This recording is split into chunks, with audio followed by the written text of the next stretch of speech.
warahmatullahi wabarakatuh. Perkenalkan, nama saya Aulia Salsabila dengan NIM A231210103.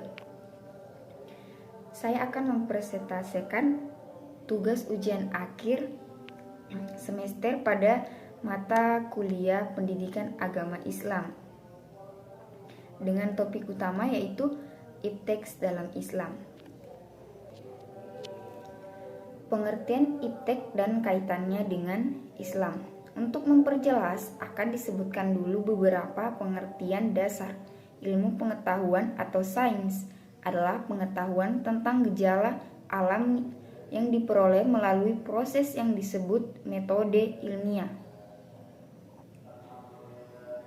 Sedang teknologi adalah pengetahuan dan keterampilan yang merupakan penerapan ilmu pengetahuan dalam kehidupan manusia sehari-hari. Perkembangan iptek adalah hasil dari segala langkah dan pemikiran untuk memperluas, memperdalam, dan mengembangkan iptek. Peran Islam dalam perkembangan iptek adalah bahwa syariah Islam harus dijadikan standar pemanfaatan iptek. Ketentuan halal haram atau hukum syariah Islam wajib dijadikan tolak ukur dalam pemanfaatan iptek. Bagaimanapun juga bentuknya, iptek yang boleh dimanfaatkan adalah yang telah dihalalkan oleh syariah Islam. Sedangkan iptek yang tidak boleh dimanfaatkan adalah yang telah diharamkan syariah Islam. Kesimpulannya, perkembangan iptek adalah hasil dari segala langkah dan pemikiran untuk memperluas, memperdalam, dan mengembangkan iptek. Dari uraian di atas dapat dipahami bahwa peran Islam yang utama dalam perkembangan iptek setidaknya ada dua. Yang pertama itu menjadikan akidah Islam sebagai paradigma pemikiran dan ilmu pengetahuan. Yang kedua, menjadikan syariah Islam sebagai standar penggunaan iptek. Sekian materi saya tentang iptek dalam Islam. Materi yang berikut yang saya bahas yaitu pluralisme dan toleransi. Konsep dasar pluralisme dalam agama pluralisme berasal dari kata plural yang bermakna banyak, lebih dari satu. Pluralis atau bersifat jamak. Pluralisme adalah hal yang menyatakan jamak atau tidak satu, seperti ungkapan pluralisme kebudayaan yang berarti kebudayaan yang berbeda-beda dalam suatu masyarakat. Pluralisme adalah ajaran yang menganut pemahaman bahwa secara realitas asas masing-masing kelompok tidak berhubungan antara satu dengan yang lainnya. Walaupun demikian, berbagai unsur dasar yang masing-masing berlainan secara fisik, jika dikaji lebih dalam tidak jauh berbeda secara hakikat dan esensi antara satu kelompok dengan kelompok lainnya. Secara historis, istilah pluralisme diidentifikasikan sebagai sebuah aliran filsafat yang menentang konsep negara absolut dan berdaulat, sehingga definisi pluralisme sangat berkaitan dengan aspek politik. Pluralisme politik didefinisikan sebagai sebuah teori yang menentang kekuasaan monolitik negara, bahkan menganjurkan untuk meningkatkan pelimpahan dan otonomi organisasi-organisasi utama yang mewakili keterlibatan seseorang dalam masyarakat. Pluralisme politik juga berarti kepercayaan bahwa kekuasaan harus dibagi di antara partai-partai politik yang ada. Di samping berkaitan dengan aspek politik, pluralisme juga berkaitan dengan aspek sosial, sehingga ada pluralisme sosial. Pluralisme sosial dianggap sebagai pluralisme yang asli karena merujuk pada permasalahan masyarakat plural yang penduduknya terbagi-bagi dalam kesukuan, etnis, ras, dan agama. Pluralisme sosial didefinisikan sebagai keberadaan toleransi keagamaan, kelompok-kelompok etnis dan budaya dalam suatu masyarakat. atau negara, keragaman kepercayaan atau sikap yang ada pada sebuah badan atau institusi dan sebagainya. Jadi, pluralisme adalah paham atau sikap terhadap keadaan baik dalam konteks sosial, budaya, politik maupun agama. Sedangkan kata agama dalam agama Islam diistilahkan dengan secara bahasa berarti tunduk, patuh, taat, jalan. Pluralisme agama adalah kondisi hidup bersama antar penganut agama yang berbeda-beda dalam satu komunitas dengan tetap mempertahankan ciri-ciri spesifik ajaran masing-masing agama. Dengan demikian, yang dimaksud pluralisme agama adalah terdapat lebih dari satu agama yang mempunyai eksistensi hidup berdampingan, saling bekerja sama dan saling berinteraksi antara penganut satu agama dengan penganut agama lainnya.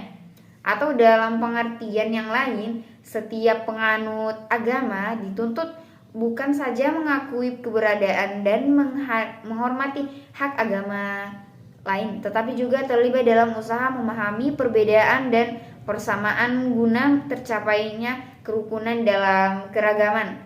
Dalam perspektif sosiologi agama, secara terminologi, pluralisme agama dipahami sebagai suatu sikap mengakui dan menerima kenyataan kemajemukan sebagai yang bernilai positif dan merupakan ketentuan dan rahmat Tuhan kepada manusia. Untuk mendukung konsep pluralisme tersebut diperlukan adanya toleransi antar sesama umat beragama. Meskipun hampir semua masyarakat yang berbudaya kini sudah mengakui adanya kemajemukan sosial, dalam kenyataannya permasalahan toleransi masih sering muncul dalam suatu masyarakat. Ada dua macam penafsiran tentang konsep toleransi, yakni penafsiran negatif dan penafsiran positif. Yang pertama menyatakan bahwa toleransi itu hanya mensyaratkan cukup dengan membiarkan dan tidak menyakiti orang atau kelompok lain. Yang kedua, menyatakan bahwa toleransi itu membutuhkan lebih dari sekedar itu. Toleransi membutuhkan adanya bantuan dan dukungan terhadap keberadaan orang atau kelompok lain. Artinya toleransi itu tidak cukup hanya dalam pemahaman saja, tetapi harus diaplikasikan dengan tindakan dan perbuatan dalam kehidupan nyata. Manusia hidup dalam pluralisme agama. Suka tidak suka, realitas pluralistik memang menjadi wahana dan wacana bagi kehidupan beragama. Di dalam agama Islam, konsep dasar pluralisme sudah ada sejak dari awal agama itu disyariatkan oleh Allah Subhanahu wa taala di permukaan bumi yang dibawa oleh Rasulullah Muhammad SAW. Oleh karena itu, jika umat Islam ingin memahami makna pluralisme sesuai dengan konsep Islam, jawabannya yang paling tepat adalah kembali kepada Al-Quran. Sekian yang bisa saya rangkum atau saya ringkas dari materi tentang pluralisme dan toleransi. Sekian dan terima kasih. Bismillahirrahmanirrahim. Jadi materi berikutnya yaitu kebudayaan dalam Islam. Kebudayaan Islam. Kebudayaan Islam merupakan perwujudan segala aktivitas manusia sebagai upaya memenuhi kebutuhan hidupnya. Kebudayaan akan terus berkembang, tidak akan berhenti selama masih ada kehidupan manusia.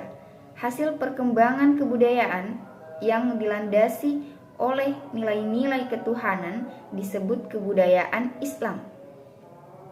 Nah, yang berikutnya itu adalah sejarah intelektual Islam. Menurut Herun Nasution, dilihat dari segi perkembangannya, sejarah intelektual Islam dikelompokkan menjadi 3 masa. Yang pertama masa klasik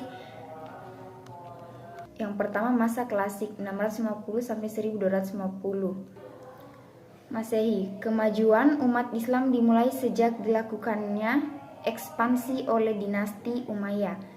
lahir pemikir muslim dari berbagai disiplin ilmu.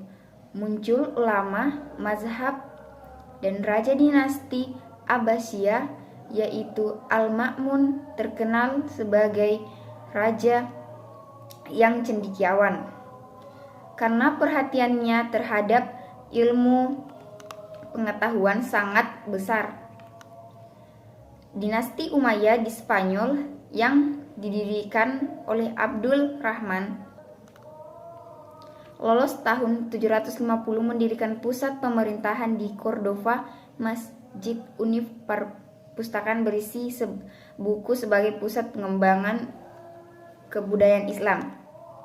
Didirikan Masjid Al-Azhar dan Darul Hikmah. Yang kedua, masa pertengahan 1200 sampai 1800. Yang pertama, mengalami kemunduran ilmu pengetahuan dan ilmu filsafat dalam dunia Islam. Yang kedua, kehilangan figur pemimpin ideal. Yang ketiga, umat Islam lebih berfungsi sebagai konsumen daripada sebagai produsen. Masa yang ketiga yaitu masa modern, dari 1800 Masehi sampai sekarang.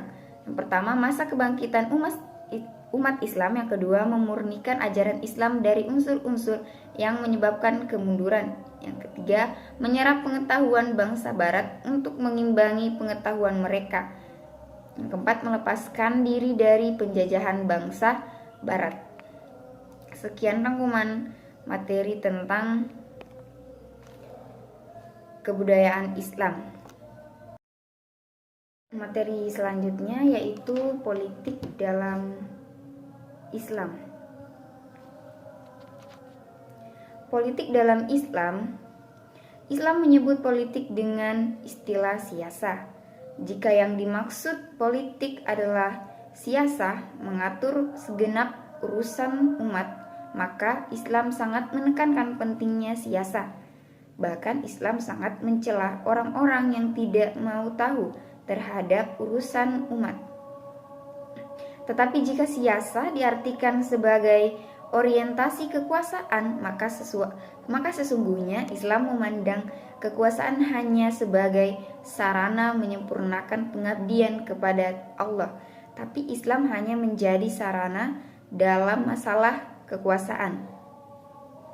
Sebagian orang seringkali menilai istilah politik Islam diartikan sebagai politik menurut perspektif Islam.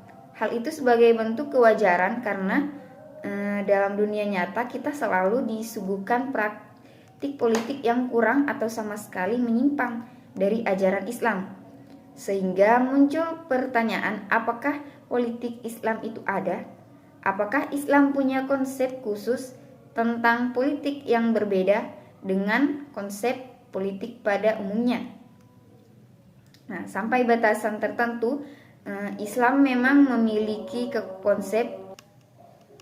konsep khas tentang politik. Akan tetapi tentu saja Islam tetap terbuka terhadap berbagai konsep politik yang senantiasa muncul untuk kemudian bisa melengkapi konsep yang sudah ada, sepanjang tidak bertentangan dengan konsep Islam yang sudah ada. Sifat terbuka Islam dalam masalah politik ini tidak terlepas dari kenyataan bahwa Islam tidaklah menetapkan konsep politiknya secara amat rinci. Dalam hal ini, Islam memang harus memiliki corak politik. Akan tetapi, politik bukanlah satu-satunya corak yang dimiliki oleh Islam. Sebab jika Islam hanya bercorak politik tanpa ada corak lain yang seharusnya ada, maka Islam yang demikian ialah Islam yang parsial. Itulah rangkuman saya tentang materi politik dalam Islam. Materi selanjutnya yang saya ringkas itu adalah materi moderasi beragama. Moderasi beragama secara bahasa, moderasi berasal dari bahasa Inggris, moderation, yang memiliki arti sikap sedang, sikap tidak berlebihan, maksudnya berlebih-lebihan. Sementara dalam bahasa Arab, kata moderasi sering diartikan dengan kata wasatiyah. Sedangkan dalam Kamus Besar Bahasa Indonesia dapat diartikan sebagai pengurangan kekerasan dan penghindaran ekstremisme. Jadi, moderasi beragama adalah proses memahami, mengamalkan ajaran secara adil dan seimbang agar terhindar dari perilaku yang menyimpang yang tidak diterapkan dalam agama, seperti penilaian seseorang tanpa menanyakan terlebih dahulu apa permasalahannya, merampas yang bukan miliknya, dan sebagainya. Hal ini perlu kita perhatikan dengan cara pandang dan sikap moderat dalam beragama, karena ini sangat penting bagi kita dalam kehidupan sehari-harinya, terkhususnya di negara Indonesia yang memiliki beragam suku bangsa dan agama. Dalam hal ini tentunya akan mudah munculnya perselisihan pendapat dan konflik yang timbul di tengah-tengah masyarakat, tidak hanya dengan suku dan agama yang berbeda, tetapi sering kita jumpai pendapat dan konflik juga timbul di dalam suku dan agama yang sama, sehingga timbullah di dalam ruang bermasyarakat mengapa moderasi beragama itu penting, karena kita mengetahui bahwasanya perbedaan adalah sunnatullah, keanekaragaman adalah fitrah bangsa. Pancasila merupakan cerminan nilai asli masyarakat, dan bangsa Indonesia adalah umat beragama. Sebagaimana para pakar sering kali merujuk konsep moderasi beragama tersebut terdapat dalam Quran Surah Al-Baqarah ayat 143 yang artinya, demikian itulah kami telah menjadikan kamu umatan wasatan, yaitu masyarakat yang hidup harmonis atau masyarakat yang berkeseimbangan, agar kamu menjadi saksi-saksi atas atau perbuatan manusia, dan agar Rasul atau Muhammad SAW menjadi saksi atas perbuatan kamu. Dan kami tidak menetapkan kiblat yang terlebih dahulu mengarah ke sana atau Bait Al-Maqdis menjadi kiblat kamu sekarang atau Ka'bah di Mekah, melainkan agar kami mengetahui atau dalam dunia nyata siapa yang mengikuti Rasul dan siapa yang membelok.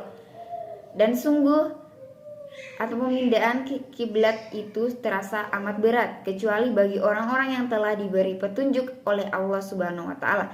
Dan Allah tidak akan menyia-nyiakan iman kamu. Sesungguhnya Allah Maha Pengasih lagi Maha Penyayang kepada manusia. Dengan adanya cara pandang dan sikap inilah keragaman dapat disikapi dengan bijak serta toleransi, dan keadilan dapat terwujud karena dalam diri kita sudah mengandung prinsip-prinsip keadilan dan keseimbangan.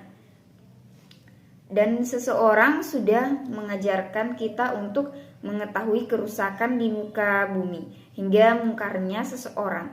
Maka dari itu semua kepada semua orang, tergantung bagaimana cara kita tersebut dalam beragama, itu yang harus disesuaikan dengan jalan yang lurus. Harus bergantung pada diri sendiri, karena seseorang mudah merubah menjadi ekstrim, tidak adil, dan bahkan menunjukkan sikap berlebih-lebihan.